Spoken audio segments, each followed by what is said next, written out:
Apa yang kita ketahui tentang siapa pelaku teror di Rusia? Dia adalah pertama seorang yang bernama Faridun, di mana dia berasal dari Tajikistan. Dia juga pernah menjadi terpidana kasus pelecehan seksual di negara Tajikistan. Penjahat kelamin ini sering menggunakan sosial media untuk menjebak target pelecehan seksualnya dengan berbagai nama akun fake. Pada pengakuannya, ada asisten kiai yang memberikannya dan menjanjikannya uang sebulan yang lalu asal mau melakukan jihad di Moskow. Di akun Telegram yang terakhir mereka berkontak adalah 18 Februari 2024. Di mana perintah selanjutnya dia harus ke Turki, belajar menggunakan senjata dan dibayar sebagian uang.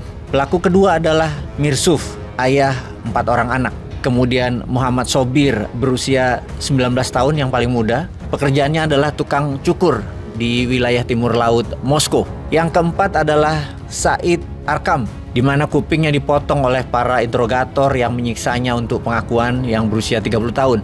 Beberapa hari kemudian 3 orang lagi ditangkap, baru sebagai pembantu serangan, bukan pelaku serangan, ayah dan anak. Di mana sang ayah Isroilovic berusia 62 tahun adalah penyedia kendaraan bagi penyerang berupa mobil Renault, dibantu 2 putranya Dilovar dan Aminjon. Ada 11 orang total yang telah ditahan, termasuk penyedia penyewa rumah tinggal para penyerang selama di Moskow. Lalu mengapa Bosman harus menjelaskan segini panjang tentang latar belakang para penyerang teror di Moskow?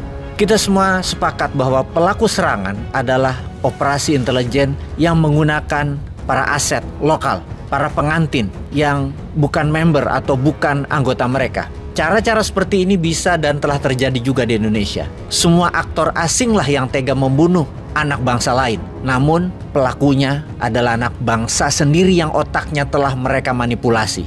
Memanipulasi pikiran seseorang adalah mudah kalau di wilayah tersebut terjadi yang namanya kemiskinan dan kesenjangan sosial yang sangat ekstrim. Jadi kalau kata-kata quote bahwa kemiskinan membawa kekufuran, itu adalah sebuah kalimat yang 100% benar. Jadi akar masalah radikalisme bukan agama, tetapi kemiskinan.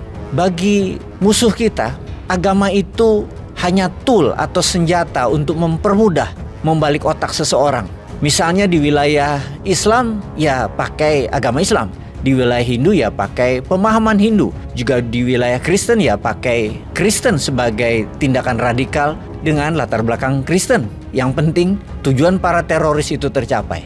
Jadi melihat keadaan sekarang, di mana jarak antara orang kaya dan orang miskin atau Gini rasio di Indonesia yang cenderung memburuk atau melebar, jarak antara orang kaya dan miskin, ini berbahaya. Kedepan, pemerintah Indonesia harus melakukan langkah agresif agar pemerataan kemakmuran terjadi. Bukan pembangunan saja yang diratakan, tetapi pembangunan itu jangan diberikan kepada asing dan BUMN saja. Ini namanya bukan pemerataan pendapat, tetapi yang hanya membuat kaum elitis menjadi semakin elit. Disarankan pemerataan itu adalah untuk semua orang. Sangat disarankan agar swasta itu diaktifkan dengan salah satu program yaitu easy money, kemudahan uang, bunga rendah atau nol kalau perlu yang disediakan oleh pemerintah.